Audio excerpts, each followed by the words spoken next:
Hello and welcome. Today I've got the opportunity of showing you the actual soil itself and its superb condition. I've got the opportunity because I've got to heel these in, brand new trees that have been delivered from Adam's Apples, and they are in a superb condition, and I'll show you the soil in just a second, but I just want to quickly cover off these trees because I think it's worth pointing out that the quality of these trees is absolutely superb. 6 foot for roughly the same price as these trees, which are 3 foot.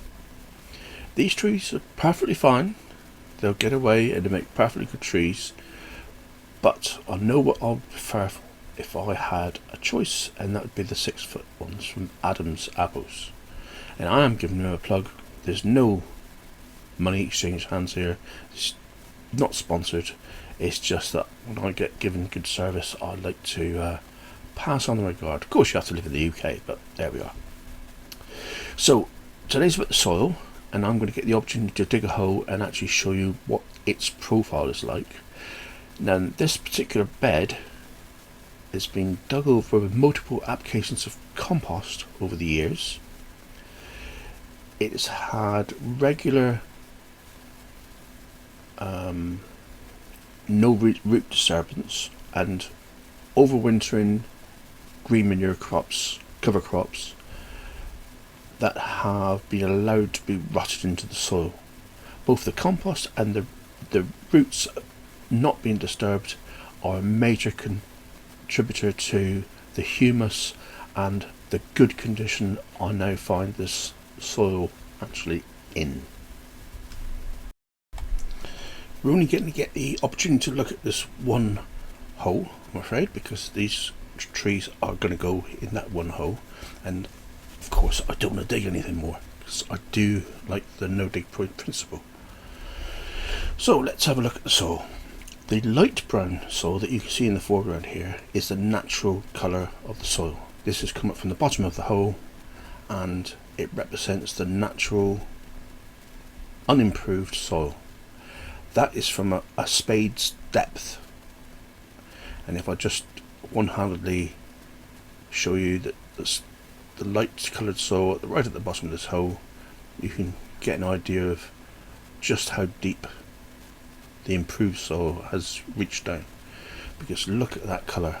That has only come from the added compost, the roots being allowed to lay undisturbed in the soil, and obviously the worm activity dragging the soil down.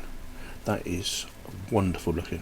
I'm very pleased with the way this looks after 6 whole years of non-disturbance. Very pleased with that. Now I'm going to make a shameless plug for a video coming up in January.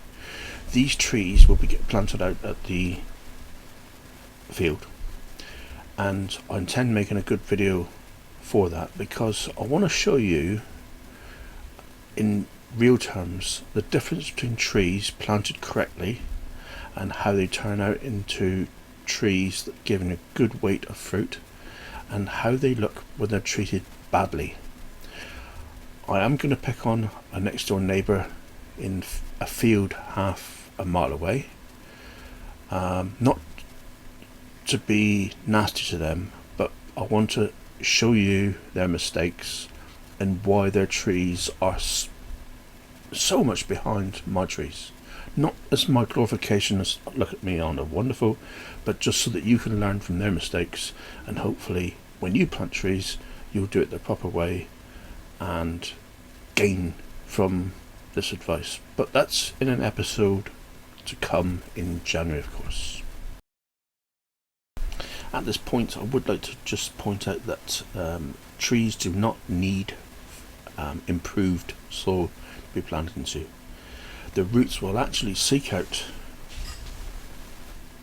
fertility in unimproved soil and actually do the tree a favour, but we'll cover that off in the video in January. Let's stick to the fertility of the soil first of all, and that's looking at the winter tares that were planted here, and have been walloped by the cold temperatures. They really have been hit hard. Quite surprising as well, because only 3 weeks ago they were looking pretty good. And that short spell of cold weather, and it wasn't that cold, just down to 0, and they've been obliterated, which is strange because I thought they were supposed to be winter hardy, and well, I know them to be winter hardy. And now it's allowed the weeds to come through and actually start looking like they could set seed. So I've got to do something about that as a matter of urgency. The Hungarian rye on the end of the bed, absolutely unfazed, all green, looking really good. This crop of winter tares were planted a month later than the other ones, and it looks like there's a lesson learnt here. By delaying that sowing, it means that the winter tares will stay over winter better and provide ground cover and ground protection longer into the winter. So I must be careful of that in future. Unfortunately, a very mild autumn has distorted it into that lot of mess, growing too vigorously. This is my onion and elephant garlic bed, elephant garlic up for the middle, just seeing how they go on, and they're coming on lovely. We're back on the other plot now, and this is the winter tares on its last leg. Strawberries looking like they need a good bit of attention, but look at this Phacelia, the same as on the other plot. They were looking fine just 3 weeks ago, and the cold snap has really hit them hard. I mean, it's just devastating really, but it's fine. I was just hoping to keep the protection of the soil for longer into the winter. And again, these are supposed to be winter hardy. So a bit of a disappointment there. Anyway, that's enough for today. See you on the next one.